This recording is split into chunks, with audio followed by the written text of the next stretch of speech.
राधे राधे दोस्तों कुछ कुंडलियों में बहुत सारे राजयोग होते हैं और ये राजयोग आपको रंग से राजा बनाने के काबिल होते हैं। लेकिन फिर भी इंसान बहुत गरीबों वाला जीवन जीता है। ऐसा क्यों?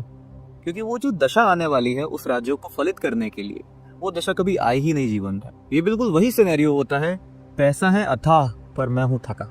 अब दोस्तों आज की जातिका है, इनका सवाल ये था, क्या मैं बहुत ज्यादा अल्ट्रा रिच बन पाऊंगी? मेरी शादी कब होगी? लेट हो उसी में बेहतरी है। पैसा आता है पर टिकता नहीं है, क्या करूं? क्या है सोल्यूशन? जातिका है, जॉब कर दी है क्रेडिट रिकवरी में और कुछ 24-25 के आसपास की इनकी एज है। काफी बोल्ड पर्सनैलिटी है, इनसे बात करके अच्छा लगा। लड़की हो कर सकती हूँ, इनका ये एटीट्यूड था। तो दोस्तों आइए बढ़ते हैं कुंडली विश्लेषण की तरफ और देखते हैं क्या कहती है इनकी कुंडली। क्या है ग्रहों का खेल। दोस्तों आप जो स्क्रीन पर कुंडली देख पा रहे हैं वो 9 नंबर की कुंडली है। लग्न 27 डिग्री का है। अब लग्न के स्वभाव से ये एक मृत लग्न है और बलाबल बिल्कुल भी नहीं है। लग्न में केतु महाराज विराजित हैं और जो लग्नेश है और जो चतुर्थेश भी है साथ में गुरु महाराज, वो 60 डिग्री के होके षष्ठम भाव में विराजित है। अब दोस्तों इस सिचुएशन में लग्न बली नहीं है, मृत अवस्था में है और जो लग्नेश है वो 60 डिग्री के होके छठे भाव में बैठे हुए हैं, वो भी बाल अवस्था में है। अब अगर ये कोई काम करने जाएंगी तो उसके पहले या तो हथियार डाल देंगी या कोई ना कोई सिचुएशन ऐसी आ जाएगी जो ये उस काम को आगे कर नहीं पाएंगी। अब इनका जो सवाल था, पैसा बचता क्यों नहीं है, पैसा कमा पाऊंगी बहुत सारा कि नहीं? दूसरे भाव में सूर्य महाराज है। सूर्य इनकी कुंडली में नवमेश है। सूर्य की डिग्री 14 डिग्री की है। 14 डिग्री के सूर्य काफी बलवान है, लेकिन द्वितीय शनि 0 डिग्री के होके बैठे हुए छठे भाव में। यहाँ दिक्कत है। दूसरा भाव होता है आपका बैंक बैलेंस। जब आपका बैंक बैलेंस उस पैसे को इकट्ठा करने के लायक ही नहीं है तो पैसा बचेगा कहाँ से? पैसा आएगा और सीधे निकल जाएगा। मतलब देखो, पैसा तो ये भाग्य के सहारे कमा ले रही हैं, लेकिन पैसा बचा नहीं पा रही हैं। अब इस कुंडली में अगर ये शनि को स्ट्रॉन्ग करें तो इनके लिए बहुत ही ज्यादा श्रेयस्कर होगा।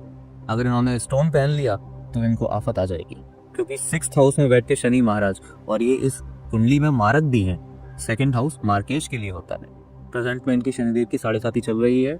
इनकी मकर राशि है और मकर राशि से ही शनिदेव का गोचर हो रहा है। शनिदेव की 7.5 3 साल बाद खत्म हो जाएगी। दोस्तों एक प्यारी बात इसमें ये है, जो पंचमेश है मंगल महाराज, वो अपने से 7वें भाव में जाके 11th हाउस में बैठे हुए हैं। पंचम जब अपने घर को देखें 11th हाउस में बैठे तो ये बहुत ही ज्यादा भाग्य कारक होता है। अपनी चौथी दृष्टि से ये सूर्यदेव को देख रहे हैं, 2nd हाउस को। पैसे पर डायरेक्ट असर आने वाला है मंगल की दशा अंतरदशा में। फिर उसके बाद सप्तम दृष्टि से अपने भाव को देख रहे हैं और अष्टम दृष्टि से शनि और गुरु को 6th हाउस में देख रहे हैं।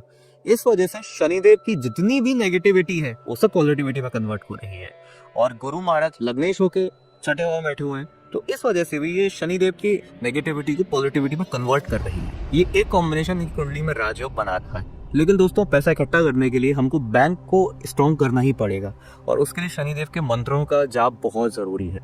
शनिदेव के मंत्र या शनि कवच या शनि स्तोत्र, इनमें से कुछ भी ये पढ़ें। शनि कवच बेस्ट रहेगा, क्योंकि शनि मेलेफिक प्लेनेट तो है, अपने कार्यकत्व को तो कभी नहीं छोड़ेंगे वो। बस एक जाप मात्र इनको बहुत सारी प्रॉब्लम से बचाने वाला है। शुक्र इनकी कुंडली में 4th हाउस में उच्च के होके बैठे हुए हैं, लेकिन 0 डिग्री के।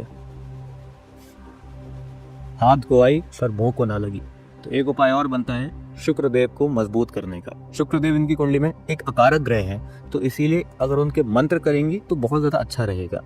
स्टोन्स ना पहने दोनों ही प्लैनेट्स के, ना शुक्र के ना शनि के, क्योंकि ये आपको बहुत ज्यादा नेगेटिव और गलत असर देने वाले हैं। अब दोस्तों आ जाते हैं नवमांश में।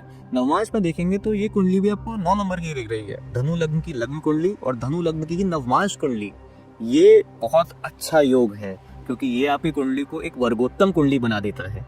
मतलब बहुत ही ज्यादा स्ट्रॉन्ग कुंडली।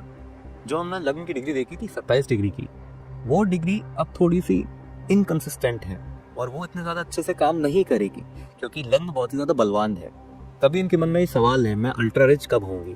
अगर ये वर्गोत्तम लग्न ना होती तो फिर इनके मन में सवाल ही नहीं होता। अब दोस्तों इसमें देखने वाली बात यह है, गुरु महाराज चतुर्थ भाव में है। गुरु महाराज चतुर्थ भाव में बहुत शुभ होते हैं और अपने ही घर में है।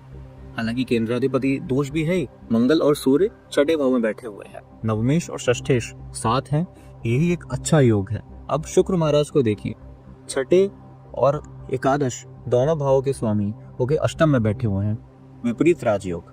तो शुक्र महाराज इनको अपने दशा अंतरदशा में इस तरह के फल देंगे और ये काफी स्ट्रांग है।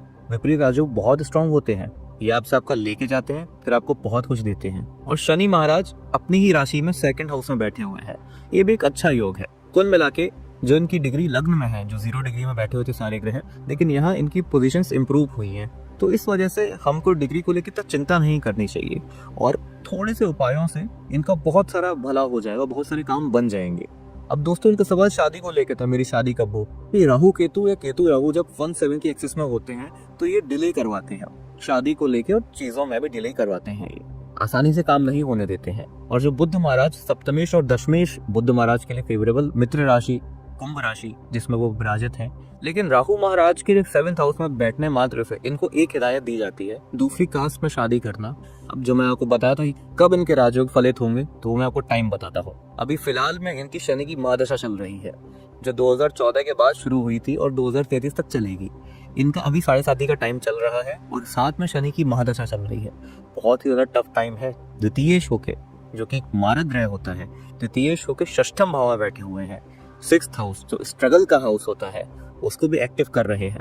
अब दोस्तों, इस समय में अगर इनको बहुत सारी परेशानी ना आए तो ये कहना गलत नहीं होगा, और ये बहुत ही ज्यादा कष्टपूर्ण समय है इनके लिए। निश्चित और जल्दी से जल्दी शनि कवचम का पाठ करना चाहिए हर दिन, ताकि इनको अपने जीवन में थोड़ा आराम मिले, शांति मिले। 2024 अक्टूबर से इनकी शनि में शुक्र की अंतर्दशा खत्म हुई है, और शनि में सूर्य की अंतर्दशा शुरू हुई है, जो अक्टूबर 2025 तक चलेगी। ये समय अच्छा रहेगा, और धन कमाने के बहुत सारे चांसेस इनके सामने आएंगे। पर दिक्कत वही है, बैंक में दम नहीं है। दूसरी चीज शादी का, तो शादी जैसे ये लेट चाहती भी थी, इनकी शादी का टाइम 2027 से लेकर 2031 के बीच में हो जाएगी। अब ये टाइम इनको एक मंगल की अंतर्दशा और दूसरा राहु की अंतर्दशा का मिलेगा। मंगल की अंतर्दशा में लव मैरिज कर पाएंगे, और आप जानते हैं intercaste marriages mostly love marriages में ही होती हैं। बाकी दोस्तों, यही है इनकी कुंडली का लेखा जोखा, और बहुत ही इंटरेस्टिंग कुंडली है। इतने बड़े बड़े राज्यों होने के बावजूद भी कुंडली में दम नहीं है, प्लैनेट्स के अंदर वो पोटेंशियल नहीं है कि वो अपना असर दे पाए।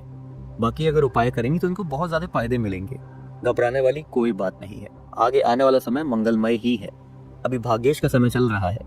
तो बस दोस्तों, यही था इस कुंडली का विश्लेषण। उम्मीद करता हूँ आपको पसंद आया होगा। पसंद आए तो लाइक कीजिए, कमेंट कीजिए और सब्सक्राइब कीजिए। मैं मिलता हूँ आपसे अगले विश्लेषण में। राधे राधे।